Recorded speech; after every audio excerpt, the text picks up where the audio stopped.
everyone, it's Sharonda from Pay Your Weight, and today I'm going to be reviewing Insecure Season 5, Episode 10. It is the series finale. Everything going to be okay. I don't know if everything's going to be okay after this series finale, but first let's dive into what happened in the series finale of Insecure before I give my final thoughts on the season and in the series as a whole. So, we open up, we kind of pick up where we left off because Nathan was like, "Nuck if you buck." Lawrence and them got to a little tizzle, and then they decided to go home. And so Nathan drops Issa off at her place, and Nathan says that he isn't coming in. And then Issa was just like, she want to talk, but you know, Nathan was kind of just like, this isn't good for me. Like, this is toxic. And I was really happy that Nathan was putting his mental health before the relationship and really recognizing that, like, Issa, until you resolve whatever the heck you have going on with Lawrence, like, this just cannot work. And so you can't keep leaving like a door open to Lawrence. Like, I know she broke up with him, but then she called him, and it was just like she kind of Issa be leaving doors open to her exes. I don't know how she does it, but she definitely be doing that. She needs to stop. And so we see that he was like, this whole situation was embarrassing, and he was like, he had this feeling the entire time that something wasn't quite right, but he chose to ignore it. And I think that we've all been there when we, you know, we feel like something ain't right, but we just keep pushing on. Like, maybe I'm just tripping. Maybe I'm looking for a reason to be done in the relationship. But I was happy that he was able to recognize that this just isn't right. But the way that Issa was just like, okay, and got out the car, I said, bitch, did you see the hurt in Nathan's eyes? Like, I was like, Issa, it made me think of the whole thing on when Chad was telling Lawrence how he didn't fight for Issa. Issa, you didn't fight for Nathan. You literally just hopped. She was like, oh, you don't want to do this? Oh, okay. Well, bye. I was like, girl, what are we doing? So we see that Lawrence raggedy ass texts her saying, I'm sorry about tonight. That's not how I wanted things to go. Well, baby, what did you think was going to happen? You talking to Issa. You could have just been like, hey, Issa, if you have time, I know you're here with your dude. If you have time, can we kind of meet up and chat and just do that? Like, I don't know, but I was just like, Lawrence, especially from how petty you were being with Nathan the whole time, there's no way you thought that this was going to end up, like, good.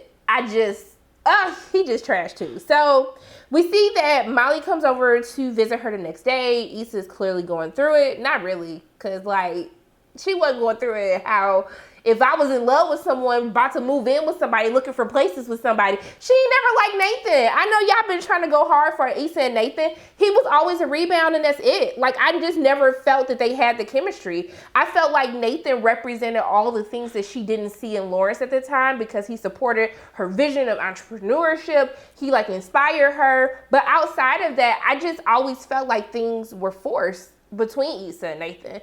That's just my personal opinion. I know some of y'all be really rooting for Issa and Nathan. I never saw it. It's Issa and Daniel for me. So we see that Mirror Issa comes and starts making fun of her. She's like, you hate to see it. And then Issa says, I want to just fast forward to the part of my life where everything's okay. And I was like, oh snap, here we go again. We finna fast forward all over again like we haven't been doing it all season.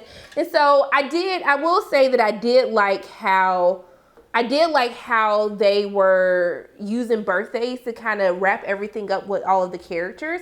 I actually did like that aspect of it. And so we see that we end up going to Molly's birthday because remember when they were at the party, Tiffany was talking about how her and Derek agreed that she would come back for Molly's birthday. And so it seems, correct me if I'm wrong, it seemed like she made partner.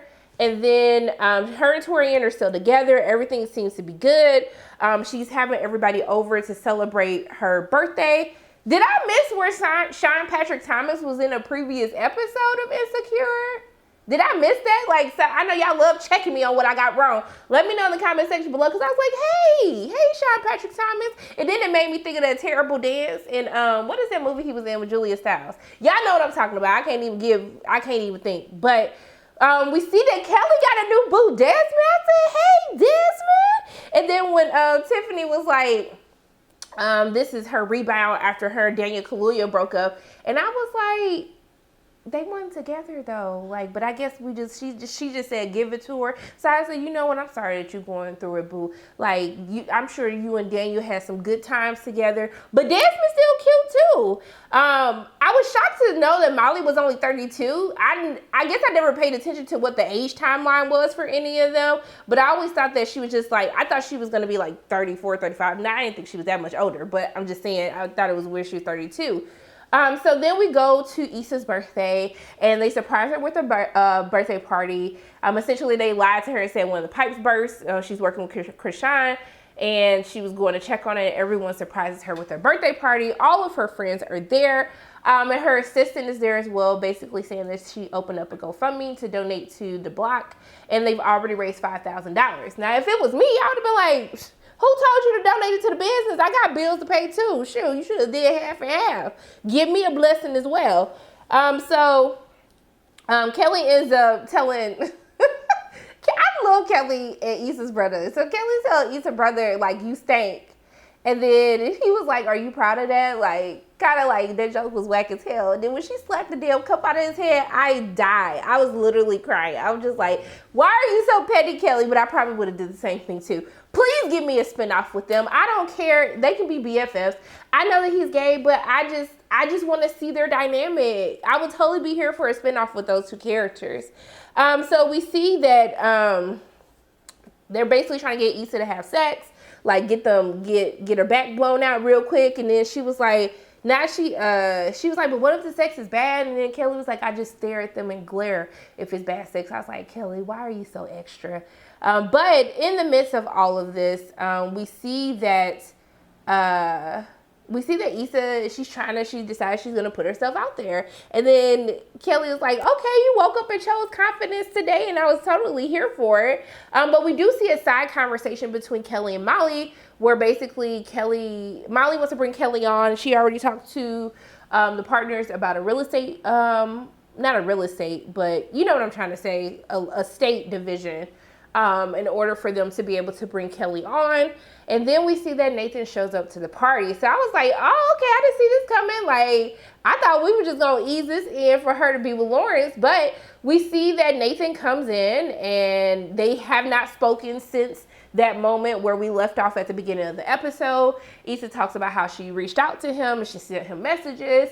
And he was just like, yeah, I just wasn't, he was like, I apologize. I just wasn't in a good place.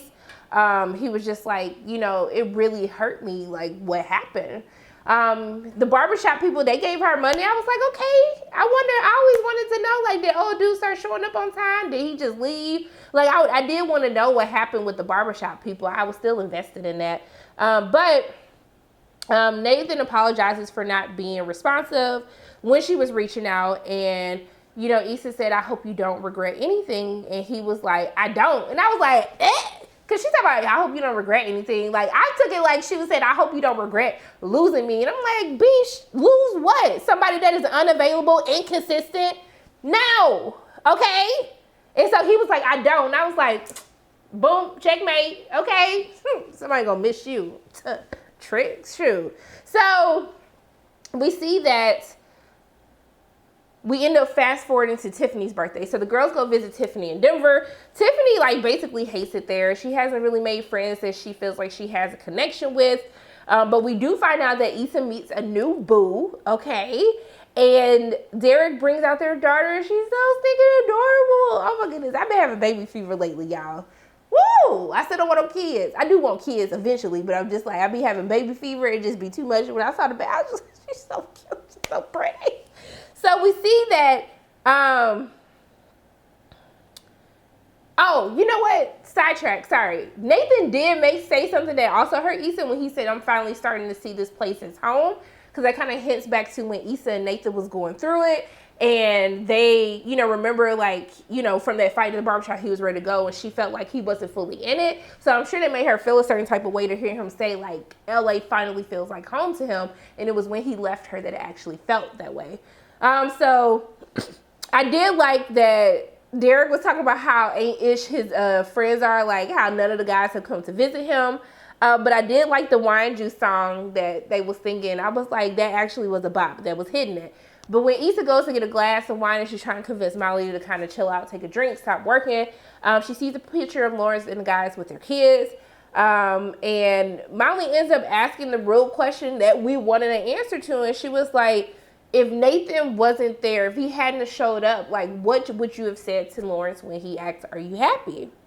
And so this is interrupted because Molly gets a phone call from her brother. Her mom passes away. And then we fast forward to Lawrence's birthday. I do wish we could have actually seen, like, because they made that so much of a storyline of her mom being sick. Like, I wish they actually would have shown what that was like for Molly. And that's my biggest issue with Molly's arc in this season. While I'm happy that she found happiness and peace, we didn't really get to see the journey. Like, we didn't get to see the journey of anything. It was like Tori and them met, they got together, they get married.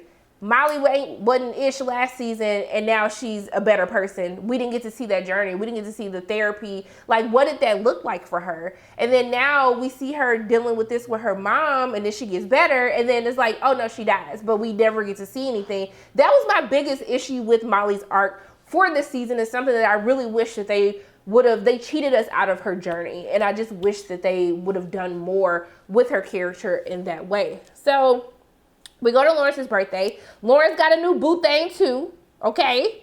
So we see that Lawrence's mom calls to sing happy birthday. And she was like, you know, condolences is such a nice mom. She's pretty, she got a good job, and she got that single braid. I said, Mama, what? What the braid got to do with anything? Like, I don't even understand at this point. But in the middle of this, Issa ends up calling. Baby, when I said Lawrence hung up on his mama so quick when Issa started calling, and essentially she doesn't expect that he's going to answer the phone.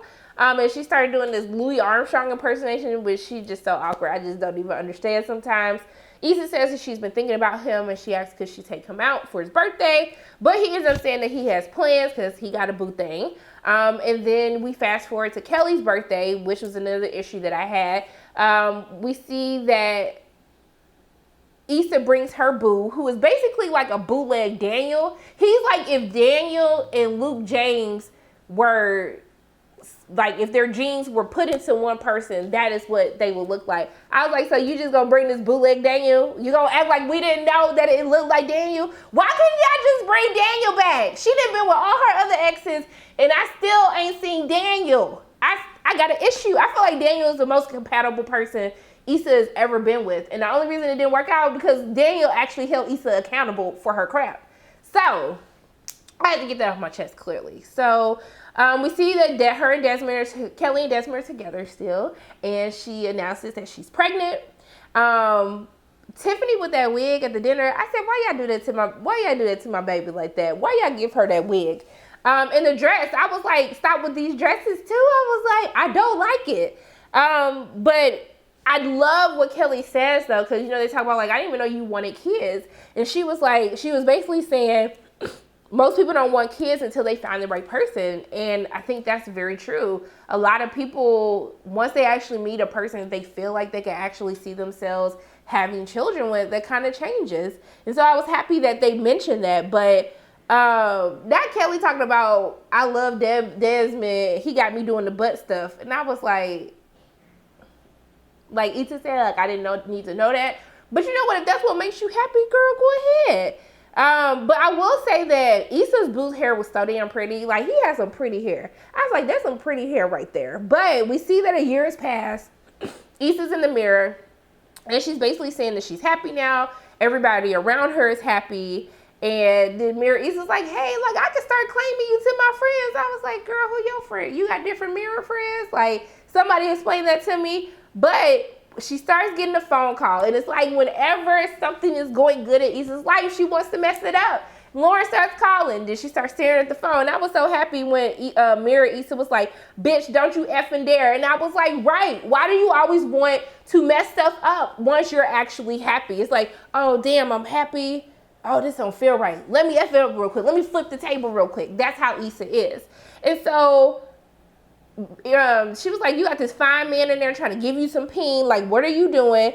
And then we see that we end up fast forwarding. I don't think she answers. We fast forward to Molly's birthday, and she asks her how she's doing. We see that Kelly obviously took the job because she's at work. Her and Torian are actually going on a trip together for her birthday, but she's talking about how, like, maintaining friendships are hard. It is very hard. I think once my friends started getting married and having kids, it became very hard for them to have the time to kind of reach back out to me, and I had to be very intentional with spending time with them. Now, they might try to say now, like, Sharana don't even try to see us. She just be here to play with the kids. She ain't trying to talk to us. But it does get a little bit hard, and you have to be intentional about being able to see your friends and also being okay with those moments where you don't have time to talk to one another. So we see that Kelly takes a job at the firm, like I said. And then she was talking about, I don't know, she's talking about I forgot what it was, but she was like, if you black out, you didn't do it right. When she was talking about birthday sex, I was like, man, what? I was so confused. But I will say that I love the blazer that Issa had on when she's kind of working at the block. She has her office now. Lawrence comes to see her, and she talks about where she is, like, professionally, and how, like, no one ever doubted her but herself. And that's why it took so long for her to do what she did with bringing the block to life. And then she was like, but actually Kelly doubted me. And when she said that she had to believe it would work out in order for it to work, I felt that. Like, sometimes you just have to do it. You have to get out of your head. We are our own harshest critics. We are our own biggest enemies. And, like, you got to just believe in yourself and just do it and just watch everything you do actually prosper. So I really love seeing that from what we saw Issa at the beginning of the series to where she is now from a professional standpoint. I love that all of her dreams have actually been able to come true. And also, too, with Lawrence, seeing where he was being unemployed to seeing where he is now, I actually like that for him. I actually think that Lawrence has actually shown the most growth of what we've seen in a character, because I still think Issa has her selfishness, and she likes to self-sabotage a lot, both professionally and personally. But I really love Lawrence's arc throughout the course of the season. It's kind of hard to believe that he wasn't supposed to be here, but only for a season or two. And so we kind of cut to, they end up kissing, and then I guess they decide they're gonna work it out. Lawrence is like, so do you believe it'll work out? And she's like, I'm okay with finding out. They start kissing, whatever. Then we fast forward to a wedding, and it's Torian and Molly, like we always assumed that it was going to be. Did you think that Kelly and Tiffany were pregnant at the exact same time? And when we see that Lawrence and Issa are still together, I love the tribute that they have for Molly's mom at the wedding. And I love that moment that Issa Molly has after the wedding when she's helping her get out of her dress, and when she tells her, like, thank you for loving me, like, when I was me, kind of like when I wasn't Ish last season. And I was teared up a little bit. I was like, I felt that. I mean, you go through things with your friends, like, you go through rough times, you go through selfish times, and, like, when your friends love you in spite of who you are, but still know how to hold you accountable, like, that's a big deal. And to keep friends at our age in our 30s, that's another big deal. It's hard finding new friends. It's hard maintaining friendships, like they said. But we see that we go to Issa in the suit. She's doing her third block party. I love how she passed all the iconic spots of the dunes. We got you. Like, I love how she passed it. We got to see some of our favorite characters from the past. I thought that was really dope. But we see that the episode ends. Issa comes home. Her and Lawrence are living together. He has his son with them. They're making a birthday cake. The baby was so cute too. It was a little young man.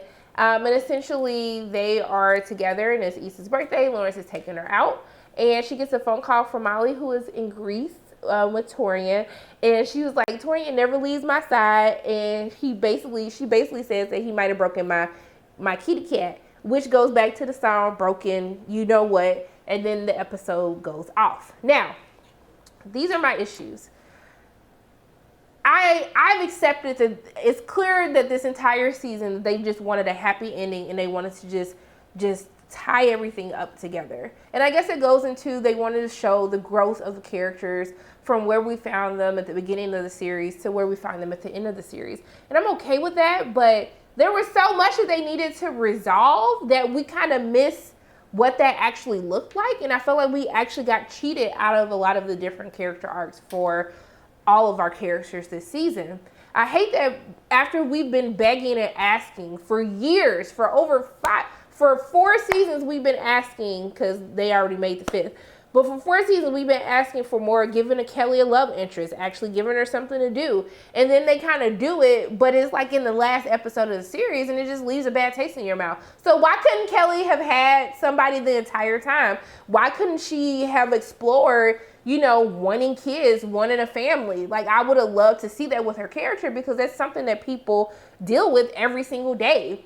Also, too, I've already talked about Molly's character, but with Issa, so Issa, you went back to Lawrence to be a stepmom, but you're not, like, not even stepmom, you just a live-in girlfriend. Y'all not engaged, y'all not married, y'all just live together, you're helping take care of this kid. You are, like, worse off than where you were at the beginning. And that doesn't make sense to me. Now, hey, some people don't want to get married. They don't want to be with people, don't want to do all of that. That's fine. But it just didn't make sense for me that Issa went through all of this. Issa and Lawrence went through all of this to just be shacking up with a kid, and that's it. It's mind-boggling to me that that was okay, and that's how this ended. And so overall for me, I was very disappointed in the series. I mean, honestly, Lawrence carried the entire series. Like, every episode that was good, it dealt with conflict in Lawrence. Episode 3 with him and condolences, and then episode 9 with him, Nathan, and Issa at the party. So Lawrence was the MVP of the season, because the only time that the episodes were enjoyable was honestly the episodes that center around his character causing some type of conflict. So I think for me, it just feels like, yeah, I think Issa and them were completely done with Insecure. Like, they were just ready for Insecure to be over with. And it showed for this season. I mean, if they are happy with it, then I'm happy with it. This wasn't my favorite season to me, and I just thought it was kind of a lackluster way to end a series, but ended on a positive. Even though I didn't care for the last season so much, I do want to give kudos to Issa and what she was able to build from taking her series on YouTube to then creating a hit show like Insecure that celebrates Black people from all different walks of life, to show Black love, to show Black pain, to show just Black joy, to be able to watch a series that focus around us, made by us, even from the costume designers, hair and makeup. Like, to be able to see a series like that within our lifetime, it's a really big deal. And so even though I didn't enjoy season 5, the series as a whole, I do want to give kudos to everybody involved, because I think that it was an amazing feat that was accomplished. And I hope that we get to see more series like this. But yeah, those are pretty much my thoughts on Insecure season 5, episode 10. Everything gonna be okay. As always, my name is Sharonda from Payroll Waits, and if you like what you saw today, make sure you hit the like button, hit subscribe, share this video with your friends, and make sure you hit that notification bell. And until I see you again. No, and I love you guys 3,000, and until I see you again. Bye. I'm tripping, y'all. Bye.